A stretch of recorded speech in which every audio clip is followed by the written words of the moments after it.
Após a Revolução Russa de 1917, Lenin coloca em prática sua doutrina de expansão mundial do comunismo e, em 1920, estabelece as condições para a filiação ao Partido Comunista, entre elas a realização de amplas campanhas de agitação e propaganda nas organizações militares, principalmente no Exército.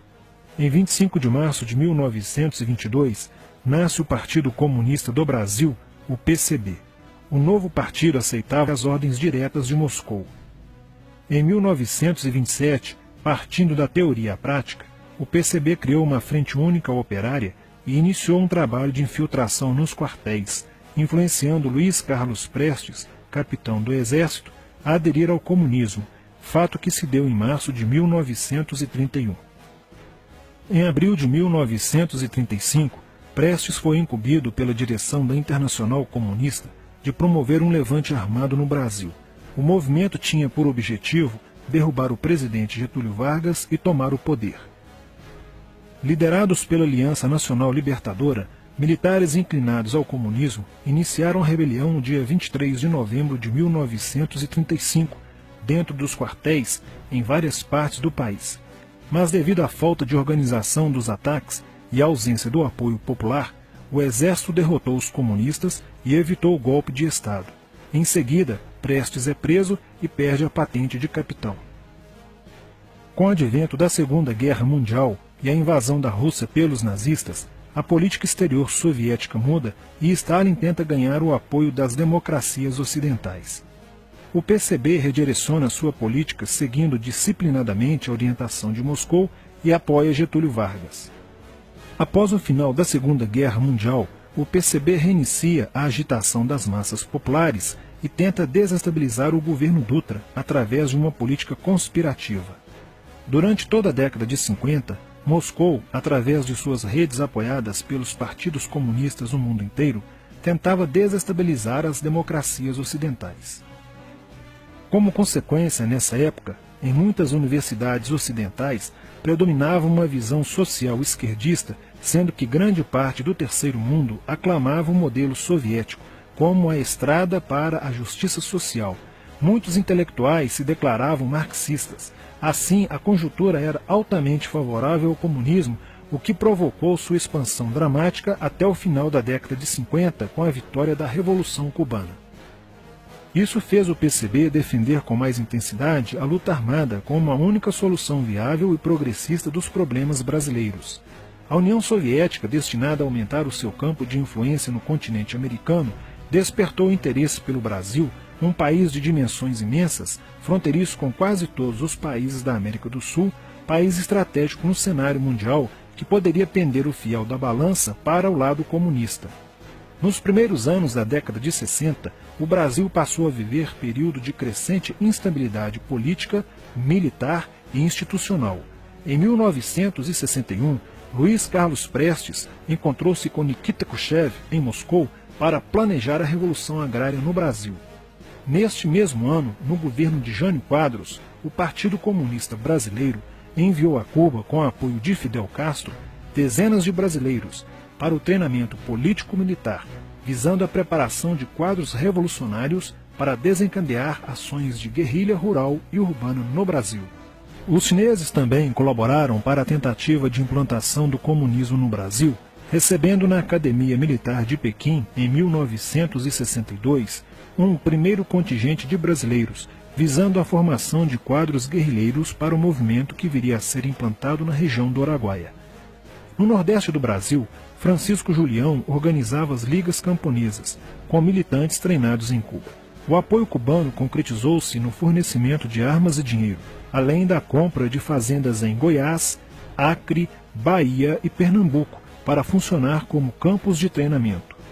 No dia 4 de dezembro de 1962, o jornal O Estado de São Paulo noticiou a descoberta e o desbaratamento de um campo de treinamento de guerrilha no estado de Goiás, em uma das 3 fazendas pertencentes às ligas camponesas. Enquanto isso, Goulart governava o país de uma forma pendular. Ora pendia para o lado dos comunistas, ora para o lado dos conservadores.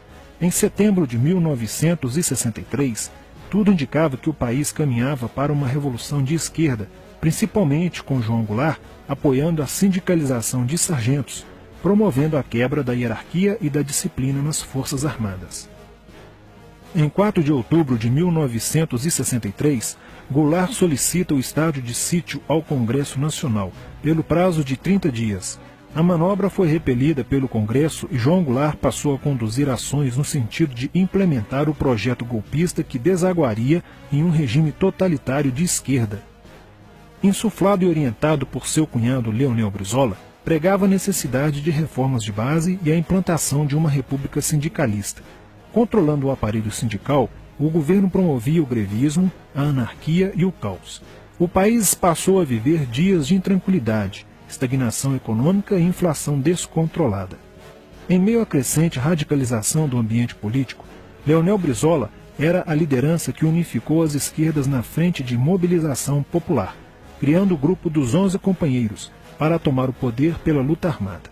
Segundo Brizola, o grupo dos 11 seria a vanguarda avançada do movimento revolucionário, a exemplo da Guarda Vermelha da Revolução Socialista de 1917 na União Soviética. Alheio às críticas que lhe endereçavam militares e oposição civil, João Goulart e o PCB mantinham entendimentos constantes. No dia 13 de março de 1964, um comício realizado na Praça Central do Brasil, no Rio de Janeiro, ficou conhecido como a Comissão das Reformas. Mais de 100 mil pessoas participaram, pedindo a legalização do PCB e a entrega de armas ao povo para a luta armada. No palanque estavam João Goulart, Miguel Arraes e Leonel Brizola. No dia 19 de março aconteceu a primeira Marcha da Família com Deus pela Liberdade, que reuniu 800 mil pessoas em oposição ao comício do dia 13, em demonstração do descontentamento de grande parte da população com os rumos que tomava a situação nacional, principalmente devido à impressionante demonstração de força, o tom radical dos discursos de Arraes e Brizola e a profusão de cartazes com a foice e o martelo. Em 20 de março, apoiados por Brizola e pela CGT, a Associação dos Marinheiros e Fuzileiros Navais do Brasil reuniu-se declarando um motim, dando origem a vários outros movimentos rebeldes no interior das Forças Armadas. Realizou-se em Niterói, na sede do Sindicato dos Operários Navais, um congresso continental de solidariedade a Cuba, com a participação de delegações latino-americanas.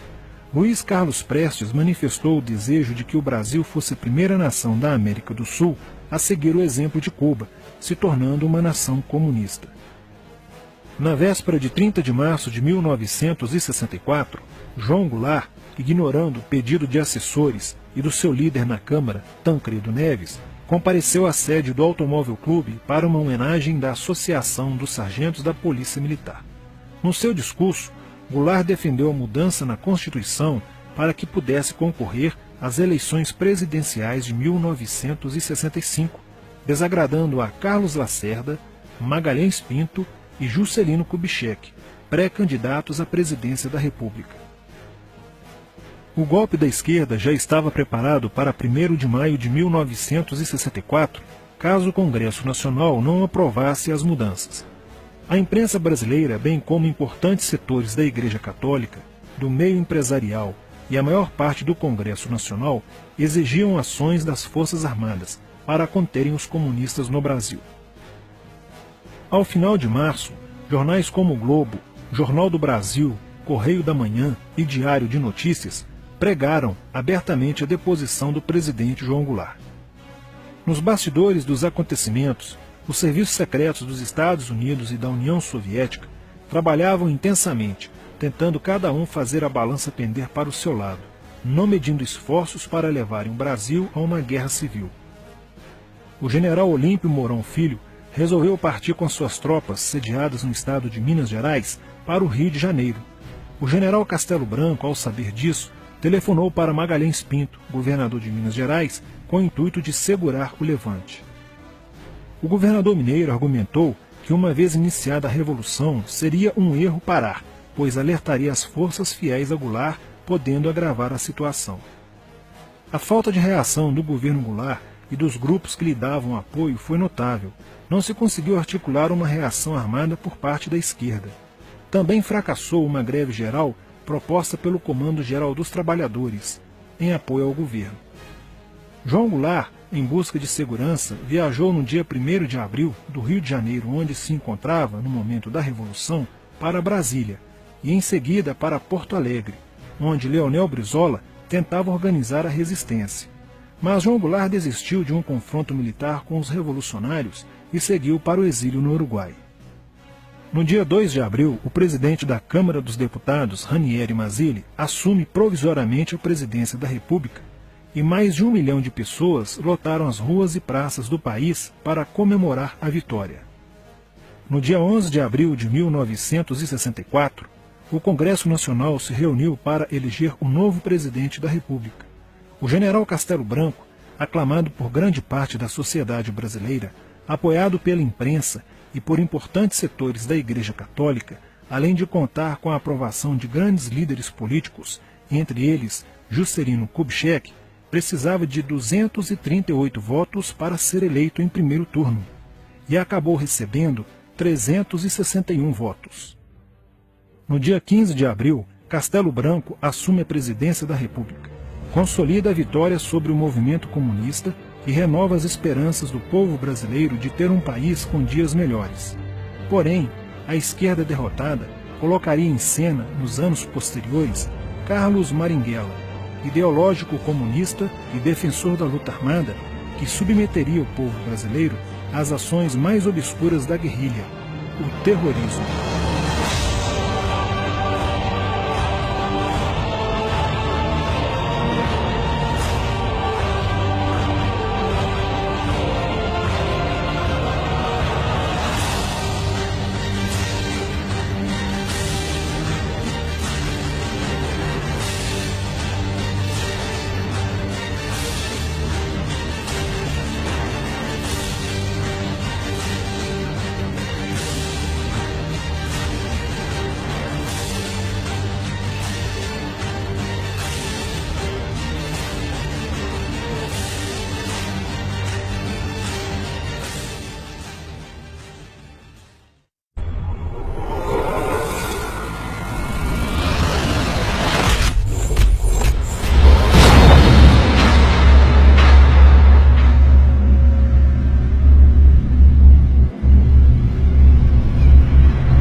Em 1959, quando Fidel Castro anunciou ao mundo que sua revolução era comunista, passou a ser apoiado por Moscou. Com isso, a União Soviética iniciou uma campanha para dominar com a ideologia marxista a América Latina, onde os partidos comunistas formariam grupos de guerrilha armada com dinheiro soviético, repassado por Cuba. No Brasil, foram criadas 29 organizações guerrilheiras, onde Fidel Castro vislumbrou expandir sua revolução comunista. Em 1961, o presidente do Brasil, Jânio Quadros, condecorou o guerrilheiro cubano Che Guevara com a Ordem do Cruzeiro do Sul, sem imaginar que 4 meses antes o Partido Comunista Brasileiro acertara com Fidel Castro o envio de jovens brasileiros para o treinamento de guerrilha em Cuba, com a finalidade de preparar quadros revolucionários que desencadeariam a luta armada no Brasil. As ações armadas já existiam antes de 1964 no governo de João Goulart, através das Ligas Camponesas de Francisco Julião e do Grupo dos 11 de Leonel Brizola. Com a chegada ao poder, em 1964, do presidente Castelo Branco, centenas de comunistas e políticos de esquerda refugiaram-se no Uruguai, onde formariam a Frente Popular de Libertação, que a partir de 1965 empreenderia atos de sabotagem urbana e focos de guerrilha rural no Brasil, principalmente na Serra do Caparaó, cujos guerrilheiros, apoiados por Leonel Brizola, foram combatidos e vencidos por tropas da Polícia Militar de Minas Gerais. Em 1966, a esquerda brasileira, decidida a tomar o poder à força e em curto prazo, passou a adotar táticas terroristas como as que foram usadas pelo grupo guerrilheiro Ação Popular, que ao explodir uma bomba no saguão do Aeroporto Internacional de Guararapes, em Recife, matou o jornalista Edson Regis de Carvalho e o almirante Nelson Gomes Fernandes. A influência da Revolução Cubana passou a servir de modelo para muitos revolucionários como Carlos Marighella, do PCB, que em 1967 viajou a Cuba e participou de um evento sobre a propagação da luta armada no território brasileiro. De volta ao Brasil, em setembro de 1967, Marighella criou a Ação Libertadora Nacional, ALN, e começou a recrutar jovens brasileiros entre os estudantes que, depois de preparados ideologicamente, foram enviados a Cuba.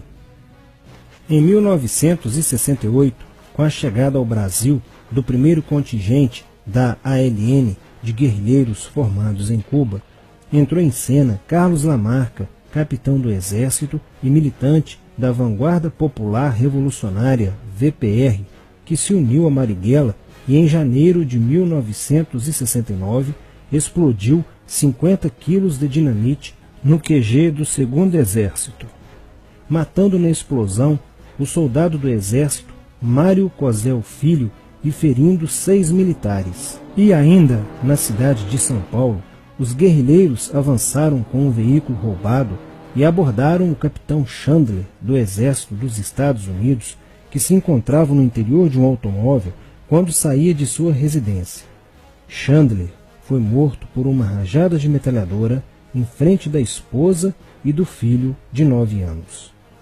O Comando de Libertação Nacional, Colina, criado em Belo Horizonte no ano de 1968, executou na capital mineira vários assaltos a agências bancárias e atentados à bomba.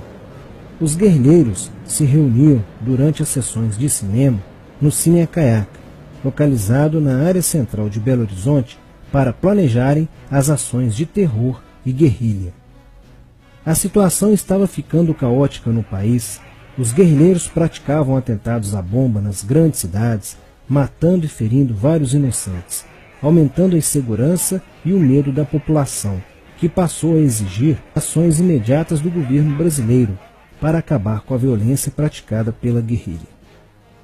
Atendendo ao clamor público para combater o terrorismo e a guerrilha com mais rigor, o presidente Costa e Silva editou o Ato Institucional número 5, AI-5, que previa o exílio e punições mais severas aos autores de atos de guerrilha terrorista praticados contra a população brasileira. Em desafio à nova medida do governo de proteção à sociedade, Carlos Marighella, em 1969, lançou o seu mini-manual do guerrilheiro urbano. Neste mesmo ano, só no Rio de Janeiro, a ALN, para aumentar os seus recursos financeiros, praticou 30 assaltos, sendo a maioria deles contra as agências bancárias. E ainda, em 1969, a ALN, juntamente com o Movimento Revolucionário 8 de Outubro, o MR8, sequestrou o embaixador dos Estados Unidos, Charles Burke. O sequestro foi sugerido pelo guerrilheiro Franklin Martins. Os guerrilheiros exigiram a libertação de 15 presos políticos, dentre os quais se encontrava José Dirceu. A exigência foi prontamente atendida pelo governo militar. A ALN estava prestes a sofrer um grande golpe quando Marighella começou a cair. Após a prisão de um militante de sua organização, no dia 1º de outubro de 1969. Os dados fornecidos pelo militante da ALN preso coincidiram com informações prestadas por outro militante da VPR, que também denunciou o envolvimento de vários religiosos com grupos de guerrilha, entre eles Frei Beto. Quando Frei Fernando e Frei Ivo, também envolvidos com os grupos guerrilheiros, foram presos e logo após interrogados, os religiosos entregaram o ponto de contato de Carlos Marighella, na cidade de São Paulo. No dia 4 de novembro de 1969, o ponto foi cercado pela polícia, onde Marighella, percebendo o cerco, reagiu e foi morto. Depois da morte de Marighella, centenas de guerrilheiros foram presos e mais de 300 armas apreendidas. 2 sequestros de diplomatas, o embaixador alemão Enfield von Hollemer e o cônsul japonês Nobuo Okushi, foram feitos às pressas, para libertar os guerrilheiros que continuavam presos. Inspirados no marxismo cultural, vários militantes da esquerda brasileira iniciaram a estruturação de uma organização que se infiltrou nas faculdades brasileiras, bem como no meio artístico e cultural, e principalmente nas edições de jornais, setores estes com grande poder de influência sobre a formação da opinião popular. Durante as manifestações, vários militantes comunistas, usando armas de fogo, eram infiltrados no movimento estudantil e disparavam contra os manifestantes, na intenção de colocar a opinião pública contra o regime militar. Com a morte de Marighella, Lamarca havia assumido a posição de líder mítico, que sustentava a esperança na vitória comunista. Em 1970, quando o embaixador suíço Giovanni Butcher foi sequestrado, o governo se recusou a soltar os presos da lista apresentada pelos guerrilheiros. Depois de 40 dias de sequestro, os guerrilheiros quiseram matar o embaixador suíço. Porém, o governo militar cedeu e as exigências dos guerrilheiros sequestradores foram atendidas, preservando a vida do diplomata. Na cidade de São Paulo, o cerco sobre a vanguarda popular revolucionária, liderada por Carlos Lamarca, estava se fechando. Isso fez com que Lamarca fugisse para o Vale da Ribeira e montasse um campo de treinamento para a guerrilha. Na tentativa de descobrir este campo, tropas da Polícia Militar do estado de São Paulo foram deslocadas para a região. No dia 8 de maio de 1970, um pelotão comandado pelo tenente da Polícia Militar, Alberto Mendes Júnior, foi emboscado e rendido por guerrilheiros da VPR. O tenente Mendes foi feito refém e obrigado a seguir com os guerrilheiros na direção de 7 Barras. Depois de um dia e meio andando pela mata, Lamarca formou um tribunal revolucionário e decidiu matar o tenente Mendes, que teve o crânio esmagado por coronhadas de fuzil desferidas pelos guerrilheiros Diógenes e Fujimori. Apesar do cerco, Lamarca conseguiu escapar e em 1971 chegou ao sertão da Bahia. Depoimentos de guerrilheiros presos em Salvador levaram o exército ao esconderijo de Lamarca, que, estando armado de metralhadora, reagiu à prisão e foi morto. Após a morte de Lamarca, o número de militantes presos era bem maior que o número de guerrilheiros em ação no Brasil. Os guerrilheiros, percebendo que o cerco estava se fechando, passaram a sequestrar aviões comerciais e obrigar o piloto a desviar para outro país, onde pudessem se exilar. 4 desses aviões foram desviados para Cuba. Os guerrilheiros comunistas estavam perdendo a guerra. Os militantes que abandonavam as armas eram acusados de traição nos tribunais vermelhos e executados pelos próprios companheiros, em atos de justiçamento. Já no início de 1971, o PCdoB conduzia o trabalho de campo na região do Araguaia, na divisa entre os estados de Goiás, Pará e Maranhão, com a missão de implantar um núcleo guerrilheiro que tinha por objetivo fomentar uma revolução socialista, onde centenas de guerrilheiros já haviam se estabelecido há pelo menos 6 anos. No início de abril de 1972, o presidente Médici enviou à região do Araguaia equipes especializadas em inteligência que, da busca do conhecimento sobre a atividade clandestina, logo efetuaram as primeiras prisões, entre elas a de José Genuíno, primeiro guerrilheiro preso no Araguaia. Logo após, o exército sofreu as suas primeiras baixas, ao ter um grupamento emboscado por elementos liderados por Oswaldo Orlando da Costa, conhecido por Oswaldão. Isso fez com que o exército passasse a empregar tropas convencionais que cercaram toda a região do Araguaia. Com a derrota cada vez mais próxima e com o total abandono logístico do PCdoB, ao qual os guerrilheiros foram relegados, sem armas, comida e remédios, vários militantes da guerrilha, encurralados, quiseram se entregar, mas foram mortos pelos próprios companheiros em atos de justiçamento. Após a morte de Oswaldão e o desmantelamento do comando militar da guerrilha, o cerco do exército se fechou sobre os rebeldes e vários guerrilheiros foram presos. Assim terminava o sonho da esquerda brasileira de transformar o Brasil em uma ditadura comunista. Mas a esquerda brasileira não desistiria de conquistar o poder e retornaria mais tarde com uma tática mais eficiente que a luta armada: o marxismo cultural.